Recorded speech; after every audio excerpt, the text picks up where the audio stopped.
Right then guys, how's it going and welcome back to another Euros 2020 Fantasy Football video. Just around 24 hours to make our changes before the quarter-finals kick off. Can you believe it? England are going to be there taking on the Ukraine. What a game that was against Germany. And with a potential decent run into the final. You know, so big fingers crossed for that. We got 3 free transfers going into the quarterfinals. So if you did heavily back France, Netherlands, you know, you might have a tricky one on who you're going to bring in and bring out. You can obviously make more transfers, but you have to spend points to make them. So I'm going to show you how I did this week, and I'm going to show you what I'm doing with my team. You can see here that I've got half the team isn't eligible for the next round, so I've definitely got some transfers to make. Before we get into all that, let's take a quick look at my league. So if you haven't joined already, the code will be on screen for you now. Top of the league still is Dream Team, who got 61 points this week. Second place, Cool Dude. Third place, His Eyes Look Sad. You've been around there for a while, mate. Penandes down to 4th, along with Wasted Potential and 11 Blixums, who has also been on there for a while. So you can see there, 298 points is 50 points better off than me. So well done to you. And to be honest, if you're on this top page, then well done to you as well. Go all the way down, where's that? 24th, 275, and then I'm sitting down in 84th place with 253. 69 points this week was actually pretty decent. I got a bit lucky, to be honest, and I'll show you why when we get there. But I was about 130 place last week, so I've moved up a few places, so I am happy about that. As I say, jump in if you haven't already. We'll take a quick look at Dream Team's team. You can see there, Benzema captain, Mile, Denmark player, getting himself 12 points, and not too bad. You know, 3 Italian players moving at the quarterfinals. That's always going to be helpful, and then a few Dutch players who are going to need to be changed. But again, top of the league. Well done to you. Let's take a look at how I did with my team. So as I say, 69 points.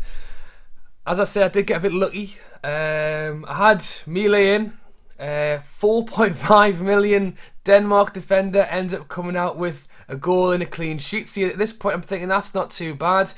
Then my 4.5 million Czech Republic player goes and grabs himself 11 points as well. Holes, he was literally sat on the bench till the very last minute and thought, I'll just chuck him on and hopefully he'll get some points. And he did. And this week I got my captain right as well, which last week I completely failed on. I think I got just the playing points, 3 points from my captain. This week Benzema actually got me some points in the end. So yeah, considering last week I just got 51 points, it was nice to come back with a better return. And as I say, looking at transfers for the quarterfinals, you can see there, my 3 Italian players are obviously there. De Bruyne is there, but is potentially injured. We don't know if he's going to start or not. And then I've got my 2 Spanish players, Simon the goalie and P. Torres, who still doesn't start, but he did come on and get an assist right at the end of that game. So again, I know what I need to do. I need to obviously bring as many players in as I can without trying to forfeit too many points to make those extra transfers. And if we're looking at the games that are going on, you know, I think a lot of people are going to be back in Spain. I think a lot of people will be back in England. I think people will be worried about how to go for that one. And I think with that one, it's probably the cheap players who will come in. So players like Mile from Denmark, 4.5 million, goal and a clean sheet. And then again, if Huls is going to grab himself a goal and an assist for the Czech Republic, I think people could well be putting him in this week. So maybe those are 2 good, cheap players, if you don't have them already, that you could be putting in there. I think for me, I think I'm going to back England, which I don't normally do because I don't like to, purely from superstitious reasons. But in terms of these games, you would have to say that that one's probably the one you could predict. Switzerland have looked good. Shaqiri, do you want to go for him, or are we just going to back Spain? I think attacking wise for players, Morata, you know, it's You know, he's not my favourite player, so I don't normally go for him. But I'm going to make the changes now, and I'll show you what I come up with. And there you have it. Not much has changed, and that's because I only had 3 free transfers I was able to make. I took out 3 players who weren't playing anymore. I think one of them was Ronaldo. I think it was Dumfries from Netherlands, and it was Wijnaldum. So I took out 3 players who aren't playing, and I've now put in Stones, Sterling, and Harry Kane. Kane, not the greatest tournament, but at the end of the day, he's not getting much of the ball. You know, you can only do something when he's got the ball. He is still our penalty taker, England's penalty taker, so if there is a penalty in this game, he will be on and will take it. And I know, as I say, he hasn't been great, but I can't imagine him not scoring. I think Sterling's been really good this tournament. He's the one who's provided for us, so I've put him in. And then in terms of England's defence, I've gone for Stones. He's been the guy who's been in there since the start. You know, Maguire's been injured. We've messed around with the fullbacks a little bit. I do expect for that back 5 to stay the same for the rest of the tournament now. I thought Shaw was really good, and I actually would have put him in, but I didn't quite have the funds for it. And there is also that slight possibility that Gareth might decide to change it, so I've just taken out the risk, and I've put Stones in there. So yeah, not a lot of changes, to be honest. I've got my 3 Italian players in there, again, taking on Belgium. It's not an easy game, and it's not a game I would have targeted if I had more transfers to make. You know, if you're still holding that wild card of yours, maybe this would be a very good time to use it. In terms of Belgian players, I've only got the one. It's De Bruyne. There's one thing you know, and it's that if he is fit, they're going to play him. You know, he's their best player in my eyes anyway. And they'll play him if they can. Very possibly bring him on later, depending on how the game's going. So he's a bit 50-50 for me. And as I say, you can see from the bottom, I actually don't have any players on my bench right now. The 3 free transfers was enough to get 11 players on the pitch. I've discussed England, I've discussed Italy. De Bruyne's 50-50. P. Torres doesn't get a game from the start for Spain, so even he is possibly less than 50-50. He's like 25%. I do like to bring him on, so fingers crossed I might get some playing points for him.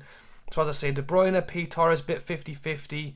Simon, the goalkeeper from Spain, he's pretty much nailed on. And then as I say, I've got my 2 4.5 million players there, Holes and Mile, who again, you know, budget options, who have both done well in the last week. They're not my first choice players, but I'd definitely take them over half the team that doesn't even play. And then you come into the next question, you know, is it worth spending those 4 points on someone you think can get more? And that's a question I'm going to ask to you guys. You know, if there's someone on there that you think I really could do with having and would be worth the 4-point deduction, then do let me know. As I say, I've got 11 players on the pitch, but it could well be 10 if De Bruyne doesn't play. It could well be 9 if P. Torres doesn't play. And once you're getting into that, I'm starting to think maybe I could move someone else in. But as I say, in terms of those fixtures, I would say England is the favourite team of really all the games, to be honest. So I've heavily backed them. Czech Republic, Denmark, I do have a player from each. You know, Belgium, Italy, who knows which way that's going to go. To spend money on a player for another Belgian player like Hazard or Lukaku, possibly. But they're playing Italy. You know, I can't see that being a high-scoring game. I'll probably jinx that now because there's been a lot of high-scoring games so far. And then Spain, Switzerland, again, Shaqiri. But, you know, Spain have been doing well, and I wouldn't necessarily say it's a guarantee that he's really going to pick up anything in this game. So, yeah, it's tough. I've got the players on the pitch. In terms of additional transfers, I would love to have a couple of players. I would love to have some of these England boys on the bench ready for day 2 to bring on for someone else. So really, I guess Spain would be the team to target. But I don't know. It's the risk you take, and I've not taken one yet. And at the minute, I'm not sure I will. I think I will risk it the way it is. But let me know your thoughts. Let me know what you're doing with your team. Did you back the teams who came out on top? Did you already have your England players in there knowing that they were going to get through? Or did you back France, Netherlands, and now you're having a bit of an issue? let me know down below. Thanks for watching as always. I will be back in time for the semi-finals. Hopefully these England players have made it through. And yeah, thanks for watching as always. Subscribe if you haven't. Join the league. Like, comment. And I'll catch you later.